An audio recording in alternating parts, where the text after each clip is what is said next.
Hello guys, welcome back on Foma educational hub. देखिए, इस video के अंदर हम लोग इलेक्ट्रोमैग्नेटिज्म जो बुक है उसका एक न्यू चैप्टर स्टार्ट कर रहे हैं। एक्चुअल में एक नया यूनिट है जिसको हम लोग पोलराइजेशन बोलते हैं, ध्रुवण। ठीक है, तो ये यूनिट नंबर 2 है। यूनिवर्सिटी ऑफ राजस्थान के अकॉर्डिंग यूनिट नंबर 2 है और इसमें क्या है, पोलराइजेशन के बारे में बात करेंगे जिसको हिंदी में बोलते हैं ध्रुवण। पोलराइजेशन या ध्रुवण,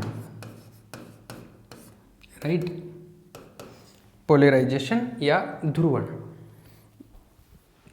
सी, देखो क्या है, पहला जो यूनिट था उसके अंदर हम लोगों ने काफ़ी सारी चीज़ें डिस्कस की और मेनली किस किस चीज़ के बारे में डिस्कस किया, एक मैं थोड़ा सा ब्रीफ आइडिया बताऊं तो हम लोगों ने पहले ये बोला कि जो फील्ड होते हैं, फील्ड होता है वो क्या होता है जिसको हम लोग क्षेत्र बोलते हैं।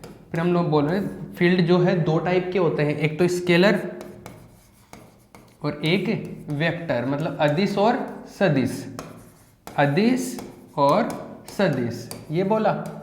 इसके बाद में हम लोगों ने कुछ और चीज़ें डिस्कस की, उनमें तीन मेन जो इंपॉर्टेंट चीज़ें थी, एक तो था ग्रेडियंट, एक तो ग्रेडियंट था फाई, ग्रेड फाई जिसको बोलते थे, इस तरीके से फॉर्मूला कैलकुलेट किया था इसका।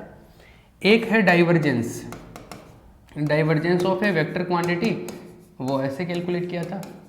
एक जो था वो था curl, curl of a vector quantity, that is known as like in this way. ये टॉपिक्स थे। इनसे रिलेटेड कुछ थ्योरम्स भी थी, स्टोक्स थ्योरम था, एक गॉस डाइवर्जेंस थ्योरम था। थ्योरम्स के बारे में भी बात की हम लोगों ने। इसके अलावा पोटेंशियल एनर्जी और पोटेंशियल के बारे में बात की। ये कुछ चीज़ें हम लोगों ने फर्स्ट यूनिट में डिस्कस की। जब हम लोग पोटेंशियल या पोटेंशियल एनर्जी के बारे में बात कर रहे हैं, लाइक पोटेंशियल या पोटेंशियल जैसे, तो हम लोगों ने ये बोला कि सपोज अपने पास में एक स्पीयर है, क्या अपने पास में एक गोला है और इस पर चार्ज है, चार्ज है। ये चालक भी हो सकता है, अचालक गोला भी हो सकता है। चालक होगा तो पूरा सरफेस पे आ जाएगा, अगर कंडक्टिंग मटेरियल है, कंडक्टिंग स्पीयर है तो इसके पूरे सरफेस पे रहेगा, अंदर नहीं रहता है। और नॉन कंडक्टिंग या इंसुलेटेड टाइप का अचालक गोला है तो अंदर भी रहेगा चार्ज। इसकी वजह से अपने को सपोज इस पॉइंट पे इलेक्ट्रिक फील्ड कैलकुलेट करना है, पोटेंशियल कैलकुलेट करना है, या इस गोले का पोटेंशियल एनर्जी कैलकुलेट करनी है, कुछ करना है। इस टाइप की चीज़ें हम लोग पहले कर चुके हैं यूनिट नंबर फर्स्ट में। अब क्या बात करेंगे, अब हम लोग ये बात करेंगे, सपोज आपके पास में कुछ चार्ज है, कोई भी चार्ज है, उसकी वजह से electric field non conducting material में कैसा होगा, अचालक पदार्थों में कैसा होगा।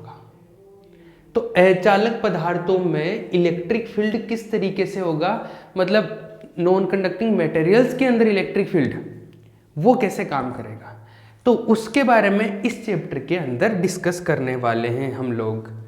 नॉन कंडक्टिंग मटेरियल में इलेक्ट्रिक फील्ड या इंसुलेटिंग मटेरियल बोल सकते हैं हम लोग, तो इलेक्ट्रिक फील्ड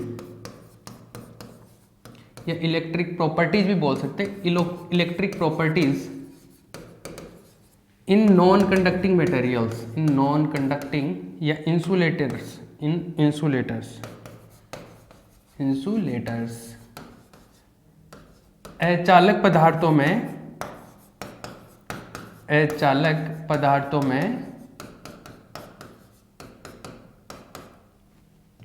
विद्युतीय गुणधर्म।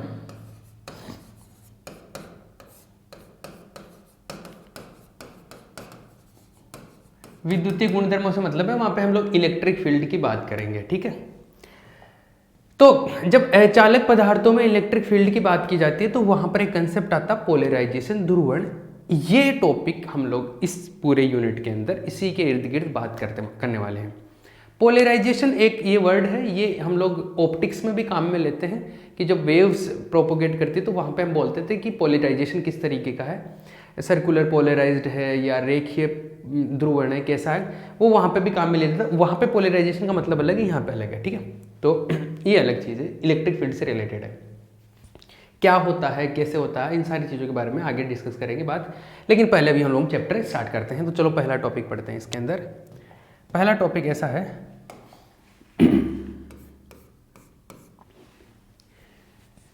पहला टॉपिक है, हम लोग बात करेंगे मटेरियल्स की। जो पदार्थ है विद्युतीय गुणधर्मों के या विद्युत चालकता के आधार पर कितने प्रकार के होते हैं उसके बारे में बात करेंगे। तो विद्युत चालकता के आधार पर पदार्थ। Materials, types of materials, types of materials on the basis of electric conductivity. तो इलेक्ट्रिक कंडक्टिविटी के बेसिस पे मटेरियल 3 टाइप के होते हैं, उनको हम लोग डिस्कस कर रहे हैं। कौन कौन से? There are 3 kind of materials on the basis of electric conductivity, कि करंट फ्लो होगा कि नहीं, धारा का प्रवाह होता है कि नहीं मटेरियल्स में, उसके आधार पर हम लोग 3 कैटेगरी में डिवाइड कर रखे हैं। कौन कौन सा? ये सिंपली सबको पता होगा, बेसिक बचपन से पढ़ते हैं। एक तो होता है चालक, इनको बोलते हैं कंडक्टर्स, चालक पदार्थ। एक होता है सेमीकंडक्टर, जिनको बोलते हैं अर्धचालक, अर्धचालक सेमीकंडक्टर, सेमीकंडक्टर्स। एक होता है अचालक, या परावैद्युत पदार्थ भी काम में लेते हैं, इसके लिए एक वर्ड परावैद्युत, इसको बोलते हैं नॉन कंडक्टिंग, नॉन कंडक्टिंग या इंसुलेटर। ये 3 इसके लिए 3 कैटेगरी है मटेरियल्स की।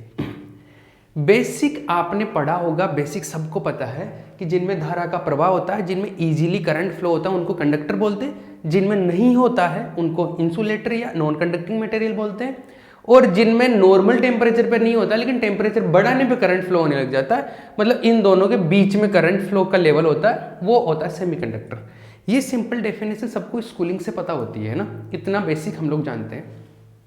लेकिन यहाँ पर मैं जो कंडक्टर्स का या नॉन कंडक्टर्स का इनका जो भी डेफिनेशन बताने वाला हूँ वो हम लोग डिस्कस करने वाले हैं on the basis of band theory. Band theory के आधार पर हम लोग बात करेंगे। बैंड थ्योरी के बेसिस पे हम लोग इलेक्ट्रॉनिक्स के अंदर भी बात करते हैं, लेकिन फिलहाल के लिए अभी यहाँ पे समझ लीजिए बैंड थ्योरी के आधार पर कैसे।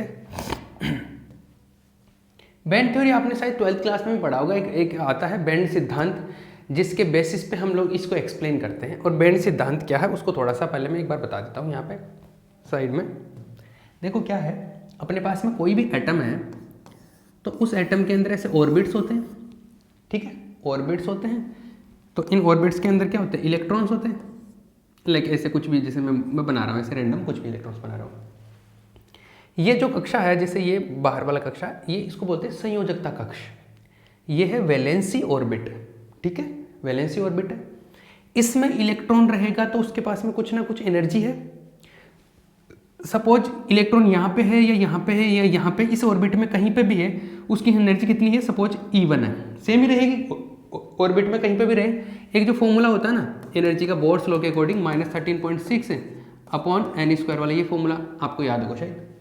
इससे हम लोग किसी भी ऑर्बिट में एनर्जी कैलकुलेट कर सकते हैं, ठीक है। तो इसके हिसाब से इसके अंदर कुछ ना कुछ एनर्जी होगी, जो भी है एनर्जी का एक लेवल होगा, मतलब ये कोई ना कोई पर्टिकुलर एनर्जी लेवल पे है। तो मैं इसको थोड़ा ऐसे बना लूँ कि ये यहाँ पर है तो इसका कोई एनर्जी का लेवल है ये, क्योंकि इसमें कहीं पर भी होगा तो एनर्जी फिक्स होगी ना, एक कहीं पर भी रहो एनर्जी सेम ही रहेगी, यहाँ पर एनर्जी है। अब जब तक ये इलेक्ट्रॉन ऑर्बिट के अंदर रहेगा तब तक ये धारा प्रवाह में, इलेक्ट्रिक फ्लो में कोई कंट्रीब्यूशन नहीं देगा। करंट कब फ्लो होता है? जब इलेक्ट्रॉन फ्लो होने लग जाता, बहने लग जाता ऑर्बिट से निकल के, कक्षा से बाहर जाके चलने लगेगा, तब करंट फ्लो होगा। तब तक कोई करंट फ्लो नहीं होगा जब तक ये ऑर्बिट में है। तो इस ऑर्बिट में है, इसको हम बोल देंगे conduction level, conduction energy level बोल सकता हूँ मैं इसको E1 बोल लो आप, ठीक है। ये चालन ऊर्जा इस तरह है। इसके नीचे ये एनर्जी लेवल, मैं और भी एनर्जी लेवल बना सकता हूँ, और भी अगर होते हैं ऑर्बिट तो ये नीचे वाले ऑर्बिट से ये एनर्जी लेवल्स अलग अलग बना लिए मैंने। यहाँ पे ये राउंड में गोल गोल है, सर्कुलर है, और ये नॉर्मली इसे बना दिए, ठीक है। जब तक इलेक्ट्रॉन इन एनर्जी लेवल्स में है वो करंट में कोई कंट्रीब्यूशन नहीं देंगे, वो धारा प्रवाह में कोई योगदान नहीं देने वाले। अब जैसे ये इलेक्ट्रॉन को मैं सपोज कुछ एनर्जी दूँ, मान लो यहाँ पर उसकी एनर्जी है 5, ऐसे मान के चलिए यहाँ पर एनर्जी कितनी है उसकी 5 कुछ भी, अभी मैं ऐसे एग्जांपल ले रहा हूँ, यहाँ पे एनर्जी कितनी है 5 है। अब मैं इसको यहाँ पर निकाल के लाया और इसको एनर्जी टोटल मिल गई 7 होगी, मतलब मैंने 2 इलेक्ट्रॉन वोल्ट एनर्जी दी इसको, मान लो। ठीक है, मैंने कितनी 2 एनर्जी दे दी इसको, यूनिट कुछ भी हो सकता है। मैंने 2 एनर्जी दी तब जाके ये निकल के आया और ये यहाँ पे आ गया। एग्जैक्टली अभी मैं आयनन विभव के बारे में, आयोनाइजेशन एनर्जी उनके बारे में नहीं पढ़ा रहा हूँ, मैं सिंपली कंसेप्ट बता रहा हूँ कि इसके पास कुछ एनर्जी है। अब मैं उसको कुछ एनर्जी दिया, ये 7 एनर्जी हो गई इसकी, तो मैंने इसको 2 एनर्जी दी, तब ये बाहर निकल के आ गया। अब ये बाहर घूम सकता है, इससे पहले ये बाहर नहीं घूम सकता था, अब बाहर घूम सकता है। तो बाहर से बैटरी लगाऊंगा तो ये इलेक्ट्रॉन चलने लगेंगे, और इलेक्ट्रॉन चलने लगेंगे, अब ये करंट में कॉन्ट्रीब्यूशन दे सकते हैं, अब ये धारा प्रवाह में योगदान देंगे। तो यहाँ से इसके पास में एनर्जी कितनी होगी, अब 7 जो भी होगी, मतलब ये यहाँ से निकल के ऊपर एनर्जी पे चले गए। मान लो ये यहाँ इस लेवल पे आ गए, अब ये क्या कर सकता है, इस लेवल पे आ गया, अब ये करंट फ्लो करवा सकता है। मतलब ये मैं ऐसे बना रहा हूँ, इसका मतलब ऐसा नहीं कि वो कोई ऊपर चला गया, वो मटेरियल के अंदर ही है, बस ये तो एनर्जी लेवल्स को बता रहा है कि पहले एनर्जी कम थी, अब एनर्जी ज्यादा होगी। इससे और ज्यादा एनर्जी दूंगा तब भी वो फ्री रहेंगे, मान लो वो और ज्यादा दे दी तब भी फ्री रहेंगे, और ज्यादा दे दी तब भी और फ्री रहेंगे। उससे ऊपर वाले हर एक एनर्जी लेवल पर वो कैसे रहेंगे, फ्री रहेंगे। तो वो क्या कर सकते हैं, चालन कर सकते हैं, मतलब कंडक्शन में, चालन में योगदान दे सकते हैं, करंट फ्लो हो जाएगा उनकी वजह से। तो ये ऊपर वाले एनर्जी लेवल्स को एक इस तरीके से मैं बना दूं फॉर्मेट, इनको ऐसे बना दूं। तो ये जो फॉर्मेट है, ये क्योंकि संयोजकता कक्ष है, तो इसको संयोजकता बैंड बोलते हैं। ये वैलेंसी ऑर्बिट है तो इसको वैलेंसी बैंड बोलते हैं। इसको क्या बोलते हैं, संयोजकता कक्ष बोलते हैं इसको, इसको बोलते हैं संयोजकता कक्ष। ये पूरे क्या है, संयोजकता कक्ष, संयोजकता बैंड है। ये क्या है, संयोजकता band, sorry valency band, valency band. और ये है जब इलेक्ट्रॉन इस एनर्जी लेवल पे आ जाता है तो इलेक्ट्रॉन का चालन होने लग जाता है, कंडक्शन होने लग जाता है। तो इसको, इस बैंड को क्या बोलते हैं, conduction band. It is known as conduction band, चालन बैंड, ये चालन बैंड भैया, ठीक है। इसको नॉर्मली दिखाने का तरीका ऐसा होता है,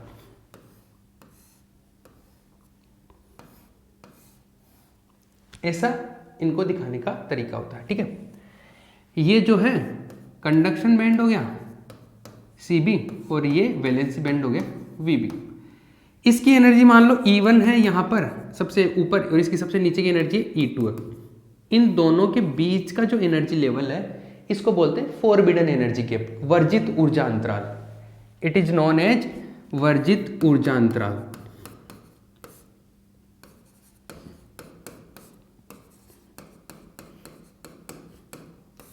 फॉरबिडन एनर्जी गैप, ये है फॉरबिडन एनर्जी गैप, ठीक है। इस एनर्जी गैप को हम लोग डेल्टा से भी लिखते हैं, किससे लिखते हैं, डेल्टा से भी लिखते हैं इसको EG से भी लिखते हैं, इसको डेल्टा E से भी, ऐसे अलग अलग तरीके से लिख सकते हैं, बाकी पता होना चाहिए, ठीक है। अब आप ऐसे समझिए, ये गैप जितना कम होगा उतना ही इलेक्ट्रॉन यहाँ से यहाँ जाना आसान रहेगा, मतलब उतना ही कंडक्शन चालन करना आसान रहेगा। तो जिस मटेरियल के लिए ये बैंड गैप जो है वो कम होगा, वो आसानी से कंडक्शन करेगा, और जिसके लिए ज्यादा होगा उसमें कंडक्शन धारा प्रवाह में ज्यादा मुश्किल आएगी, कम कंडक्शन होगा, ठीक है। तो इसके बेसिस पे, इस बैंड गैप के बेसिस पे मटेरियल को 3 कैटेगरी में डिवाइड किया गया है। चालक पदार्थ जो है, कंडक्टर्स है, उनके बीच में ये जो, क्योंकि कंडक्टर्स में तो इजीली करंट फ्लो हो जाता है, उनके सरफेस पे तो क्या होता है, जो इलेक्ट्रॉन्स होते हैं वो ऑर्बिट से निकल के नॉर्मली बाहर रहते हैं। तो उनके लिए जो होता है, ये वाला जो गैप है, एक्चुअल में ये दोनों टच कर रहे होते हैं, ये इन दोनों के बीच में गैप ही नहीं होता, ये एक दूसरे के ओवरलैप होते हैं, मतलब एक दूसरे में मर्ज हो जाते हैं। मतलब ये जो गैप है था ना इनका, ये ऑलमोस्ट जीरो है एनर्जी गैप। ये कंडक्शन बैंड और ये वैलेंसी बैंड, ये दोनों मर्ज होते हैं, ओवरलैप बोलते हैं इसको। क्या बोलते हैं, ये ओवरलैप हो गया, यहाँ पे ओवरलैप हो गया, मतलब अतिव्यापित हो गया, ये अतिव्यापित हो गया, ठीक है। सेम एक अर्धचालक में क्या होता है, अर्धचालक में ये जो गैप है ये थोड़ा ज़्यादा होता है,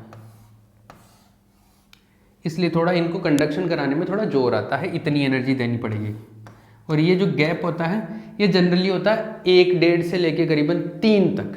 3 से ज़्यादा होता है तो फिर वो इसमें चले जाते हैं। तो एक रेंज होती है, फिक्स वैल्यू नहीं होता, मटेरियल टू मटेरियल इस वैल्यू चेंज होती रहती है। बट आप ये मान के चलिए कि इसका वैल्यू जो होता है करीबन 3 इलेक्ट्रॉन वोल्ट से कम होता है। ठीक है, किसी के लिए 1.1 होता है, 1.6 होता है, 1.7 होता है, इस तरीके की रेंज होती है। बट आप ये मान के चलिए कि 3 से थोड़ा कम तक होता है, 3 से कम हो गया। और अगर इससे ज़्यादा होता है तो वो इस कैटेगरी में चला जाता है। इससे ज़्यादा होगा तो वो इस कैटेगरी में चला जाएगा, नॉन कंडक्टिंग। मतलब ये जा ही नहीं पाएगा करंट, यहाँ इलेक्ट्रॉन यहाँ से जाएगा ही नहीं इतनी, तो इसमें करंट फ्लो ही नहीं होगा। ठीक है, ये होता है नॉन कंडक्टिंग मटेरियल, इंसुलेटर, ये सेमीकंडक्टर और ये कंडक्टर्स। ठीक है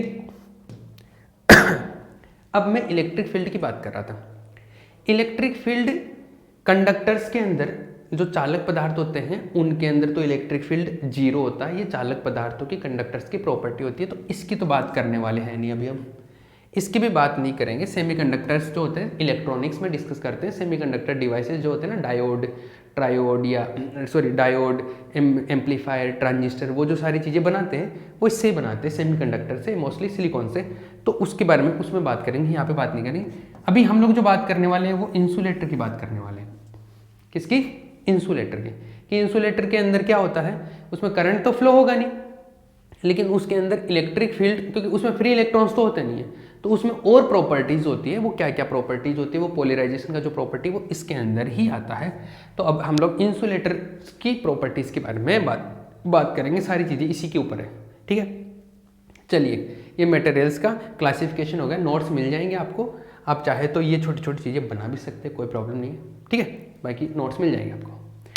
चलो आगे नेक्स्ट टॉपिक पे बात करते हैं हम लोग। एक सेकेंड, टाइम का आइडिया ले लूँ मैं। विजिबिलिटी ठीक है ना? एक सेकेंड,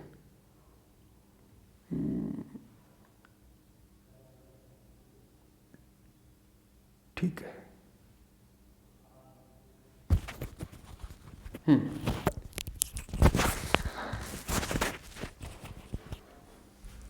आगे देखिए, आगे हम लोग बात करें, ये हो गया नेक्स्ट टॉपिक पे बात करते हैं। अगर नेक्स्ट टॉपिक पे बात करूं, नेक्स्ट टॉपिक है free charge and bound charge. इन दो चीज़ों के बारे में बात करने वाले हैं हम लोग। एक तो है मुक्त आवेश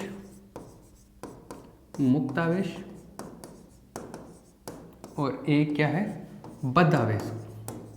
छोटा क्वेश्चन पूछा जाता है जनरली इसके ऊपर कि मुक्त आवेश और बुद्ध आवेश को समझाइए, explain about the free charge and bound charge. अब देखो क्या है, 1 by 1 डिस्कस करेंगे। First of all we will discuss about free charge. Free charge क्या है, देखो मुक्त आवेश के बारे में समझ लीजिए पहले। देखो क्या है, जैसे चालक पदार्थ होते हैं, कंडक्टर्स में ये मटेरियल ले लिए, ये मान लो चालक पदार्थ। अब चालक पदार्थ में क्या होता है, इलेक्ट्रॉन्स क्या होते हैं, जैसे अभी बताया कि जो बैंड गैप होता है वो ऑलमोस्ट 0 होता है। तो इलेक्ट्रॉन्स क्या होते हैं, नॉर्मल टेम्परेचर पे मुक्त रूप से रहते हैं, फ्री रहते हैं मटेरियल के अंदर, और वो जिग मोशन करते रहते हैं, मतलब इधर उधर रैंडम किसी भी डायरेक्शन में घूमते रहते हैं। ऐसे जैसे ये इधर जाएगा, फिर थोड़ी देर बाद में इधर चला जाएगा, फिर इधर चला जाएगा, इधर आ गया, इधर चला गया, इधर चला गया। तो ऐसे रैंडम चलते रहते हैं। इसको बोलते हैं जिग मोशन या रैंडम मोशन, यादृच्छिक गति। मतलब अपनी इच्छा अनुसार कहीं पर भी ऐसे होता है, ऐसे चलते रहते हैं। इनकी जो मोशन, ये जो चार्ज है जो मतलब इस तरीके से घूमते रहते हैं मुक्त रूप से, इनको क्या बोलते हैं, मुक्त आवेश। तो चालक पदार्थों में इलेक्ट्रॉन्स क्या करते रहते हैं, मुक्त रूप से गति करते हैं, फ्रीली मूव करते रहते हैं कंडक्टर्स के अंदर। इन चार्जेस को, इन आवेशों को क्या बोलते हैं, मुक्त आवेश। ठीक है, आगे बात समझ में, ये हो गया इसका डेफिनेशन। अब इसकी प्रॉपर्टीज सुनो, गुणों के बारे में बात करते हैं, इनके प्रॉपर्टीज। पहला प्रॉपर्टी, ये देखो, जब बाहर से कोई अपन बैटरी नहीं लगाते ना, ये कंडक्टर है, कोई बैटरी नहीं लगाई मैंने, कोई बैटरी नहीं लगाई, मतलब बाहर से जो एक्सटर्नल फील्ड है वो जीरो है। जब बाहर से एक्सटर्नल फील्ड जीरो होता है, बाह्य विद्युत क्षेत्र नहीं होता, उसकी अनुपस्थिति होती है, तो इलेक्ट्रॉन अपनी यादृच्छिक गति करते रहते हैं, इधर उधर कहीं पे मोशन करते रहते हैं। उसकी वजह से नेट करंट जो होता है ना, परिणामी धारा, वो जीरो होती है, क्योंकि थोड़ी देर इधर जाएंगे, थोड़ी देर इधर जाएंगे, थोड़ी देर इधर उधर रैंडम डायरेक्शन में जाएंगे, तो रिजल्टेंट जो मोशन हो वो जीरो हो गया। तो उसकी वजह से जो टोटल करंट आता है वो कितना हो जाता है, जीरो हो जाता है, कोई करंट प्रोड्यूस नहीं होता। ठीक है, टोटल करंट कितना हो गया, जीरो। ये हो गया पहला पॉइंट। तो बाह्य विद्युत क्षेत्र की अनुपस्थिति में, in the absence of external electric field, ये रैंडम मोशन करते रहते हैं और नेट करंट जीरो आता है। ठीक है। सेकंड ये है कि अगर मैं बाहर से इलेक्ट्रिक फील्ड लगा दूं, मतलब बैटरी जोड़ दूं, बाहर से इलेक्ट्रिक फील्ड लगा दूं मतलब बैटरी जोड़ दूं, जैसे मान लो यही मटेरियल था, पहले इलेक्ट्रॉन ऐसे ऐसे घूम रहे थे, अब जैसे मैंने बैटरी जोड़ दी, अब मैंने बैटरी जोड़ने पे क्या होगा, जैसे मैंने एक बैटरी कनेक्ट कर दी, पॉजिटिव नेगेटिव इस तरीके से, तो इधर आ गया प्लस, इधर आ गया माइनस, तो सारे इलेक्ट्रॉन क्या करेंगे, प्लस की तरफ इलेक्ट्रॉन अट्रैक्ट होंगे, तो सारे इलेक्ट्रॉन्स एक तरफ मोशन करेंगे, क्योंकि अब इनको डायरेक्शन मिल गई ना। अब बैटरी हो गई, बैटरी मतलब बाहर से इलेक्ट्रिक फील्ड लगा दिया हमने, तो अब इनको एक डायरेक्शन मिल गई, तो एक पर्टिकुलर डायरेक्शन में गति करना शुरू कर देते हैं। उसकी वजह से अब देखो, अब क्या बाहर से एक्सटर्नल फील्ड लगाया है वो जीरो नहीं है, बाहर से एक्सटर्नल फील्ड लगाया वो जीरो नहीं है, तो करंट, नेट करंट भी जीरो नहीं है। अब कुछ ना कुछ नेट करंट होगा, करंट तो मिलेगा ही ना, करंट फ्लो होगा, आई फ्लो होगा, ये जीरो नहीं होगा। तो बाह्य विद्युत क्षेत्र की उपस्थिति में तो जीरो होता है, अनुपस्थिति में तो, और उपस्थिति में कुछ ना कुछ करंट मिल जाएगा, क्योंकि अब जो है एक फिक्स डायरेक्शन में मोशन करेगा, तो उसकी वजह से करंट फ्लो होगा। आई बात समझ में? ये इसका ये पार्ट हो गया। एक लास्ट पॉइंट और है, इनको क्या वायर में फ्लो करवा सकते हैं, मतलब इनकी वजह से धारा का प्रवाह हो सकता है, ये तार में बह सकते हैं, इलेक्ट्रॉन चल सकते हैं, ये एक इसका चल ही रहे ना, करंट फ्लो हो रहा तो हो सकता है इसका। ठीक है, ये कंप्लीट हो गया। कौन सा? Free charge. तो फ्री चार्ज के बारे में क्या पढ़ा, कंडक्टर्स के अंदर जो आवेश मुक्त रूप से गति करते रहते हैं, फ्रीली मूव करते रहते हैं, उनको बोलते हैं फ्री चार्ज। बाह्य इलेक्ट्रॉन की बाह्य फील्ड की उपस्थिति में, अनुपस्थिति में ये रैंडम मोशन करते हैं, और जब एक्सटर्नल फील्ड लगा देते हैं तो ये एक डायरेक्शन में मोशन करते हैं, उसकी वजह से धारा का प्रवाह होता है, और इनको तारों में प्रवाहित किया जा सकता है, वायर्स में फ्लो हो सकता है। ठीक है। Next, bound charge. एक बार मैं टाइम है अपने पास में, बाउंड चार्ज हो जाएगा इसमें कंप्लीट। देखो, let's talk about bound charge. अब बाउंड चार्ज का क्या सीन है, सुनो। बाउंड चार्ज,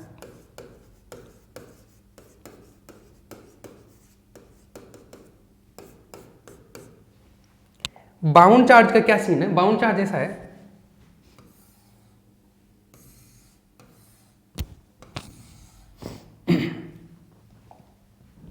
बाउंड चार्ज में क्या है, जैसे मान लो अचालक पदार्थ है, क्या है, एक अचालक पदार्थ है, इस अचालक पदार्थ को मान लो आप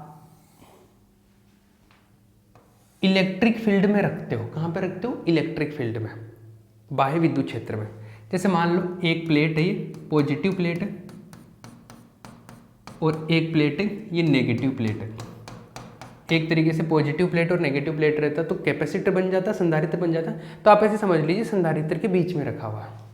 कहाँ रखा हुआ? संधारित्र के बीच में। जब संधारित्र के बीच में अचालक पदार्थ रखते हैं तो क्या होता है, इसके अंदर ऐसा होता है, प्लस की तरफ तो इधर माइनस माइनस माइनस माइनस आ जाता है, फिर इधर प्लस, फिर इधर माइनस, फिर प्लस, फिर माइनस, फिर प्लस, फिर माइनस, फिर प्लस, ऐसे आता है। Minus plus minus plus minus plus minus plus minus plus minus plus minus plus minus plus minus plus minus plus minus plus minus plus, ऐसे। नेगेटिव की तरफ पॉजिटिव आ जाता है और पॉजिटिव की तरफ नेगेटिव आ जाता है। इस तरीके से चार्ज उत्पन्न हो गया ना। ये जो चार्ज है इसको बोलते हैं प्रेरित आवेश, मतलब इंड्यूस हुआ है, ये दूसरे आवेश की उपस्थिति की वजह से उस पर इफेक्ट हुआ, इसको बोलते हैं इंड्यूस चार्ज, प्रेरित आवेश। जैसे आप ऐसे ऐसे फ्रिक्शन करके कागज के छोटे छोटे टुकड़ों को उठा लेते हैं ना, उसमें क्या होता है, चार्ज का इंडक्शन होता है, मतलब प्रेरित होता है। अब देखो हम लोग ये कर सकते हैं,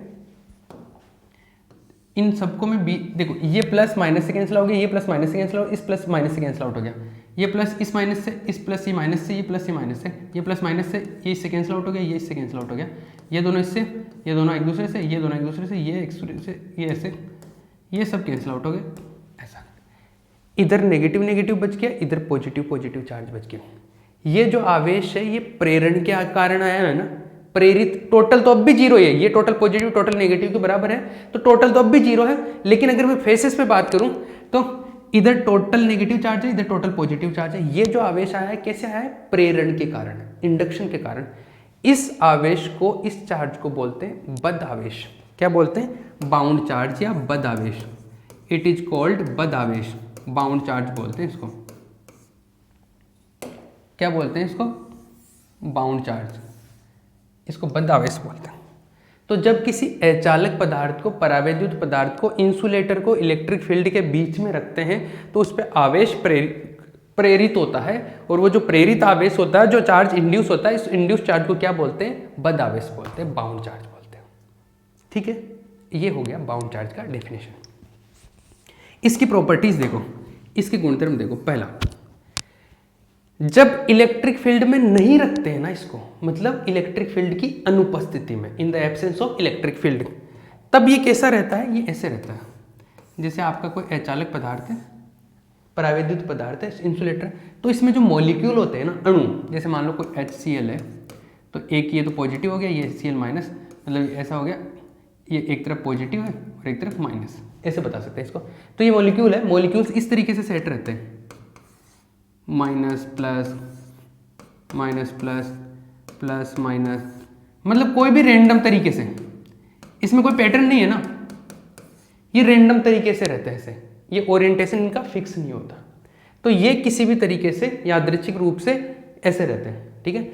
लेकिन जब बाहर से इलेक्ट्रिक फील्ड लगाते हैं, बाहर से इलेक्ट्रिक फील्ड लगाते हैं तो इनका ओरिएंटेशन फिक्स हो जाता है, जैसे माइनस प्लस ऐसा बन गया, माइनस प्लस ऐसे बन गया, माइनस और प्लस ऐसे बन गया, ये माइनस प्लस ऐसे बन गया।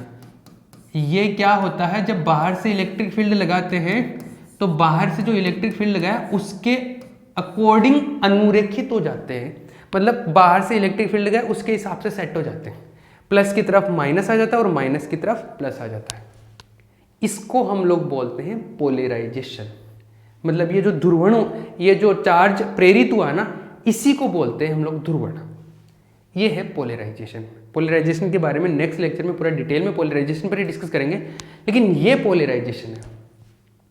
तो ये आवेश प्रेरित हो जाता है। एब्सेंस में तो ये ऐसे रहते हैं, रेंडमली ओरिएंटेड होते हैं, किसी भी तरीके से रहते हैं, लेकिन जैसे बाहर इलेक्ट्रिक फील्ड लगाते हो, एक्सटर्नल इलेक्ट्रिक फील्ड अप्लाई करते हो, यहाँ पे क्या होता है? ये इनका एक पर्टिकुलर डायरेक्शन में अलाइनमेंट हो जाता है, ओरिएंटेशन ऐसे सेट हो जाता है, ठीक है। तो ये प्लस माइनस हो जाते हैं। इस चीज को हम लोग क्या बोलते हैं? इस चीज को हम लोग बोल रहे हैं ध्रुवण। इस चीज को हम लोग बोल रहे हैं क्या? ध्रुवण बोल रहे हैं भैया। ये है ध्रुवण पोलराइजेशन, और इसकी वजह से जो आवेश है उसको बोल रहे हैं बाउंड चार्ज, बद्ध आवेश। तो ये इसकी चीज होगी। ये जो बद्ध आवेश है ना, ये तार में प्रवाहित नहीं हो सकता, मतलब ये इस मटेरियल का प्रॉपर्टी ऐसे कहीं पे, जैसे मान लो यहाँ पे वायर कनेक्ट करा दूं मैं यहाँ पे, तो इसमें ये फ्लो नहीं हो सकता, तो इसकी वजह से धारा प्रवाह नहीं होता वैसे, ठीक है। मुक्त आवेश तो इलेक्ट्रॉन होते हैं तो वो फ्लो हो जाते हैं, इसकी वजह से करंट फ्लो नहीं होता, ठीक है।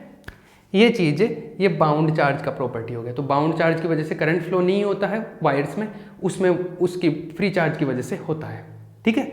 और इन दोनों में हम लोगों ने ये डिस्कस कर लिया। इसकी ये डेफिनेशन और ये चीज़ें पूछी जाती है, तो हम लोग ये इनके बारे में जब पूछा जाए तो आप इनके बारे में डेफिनेशन प्लस आप इनकी प्रॉपर्टीज को एक्सप्लेन कर सकते हैं, ठीक है। तो ये हो गया क्वेश्चन बाउंड चार्ज और फ्री चार्ज का, ये हो गया। नेक्स्ट लेक्चर के अंदर हम लोग पोलराइजेशन का जो टॉपिक है वो स्टार्ट करेंगे। तो यहाँ से जो क्वेश्चन एग्जाम के पॉइंट ऑफ व्यू से बनता है, ये बाउंड चार्ज और फ्री चार्ज को एक्सप्लेनेशन का आता है, छोटा क्वेश्चन बनता है जनरली यहाँ से, ठीक है। Okay, thank you.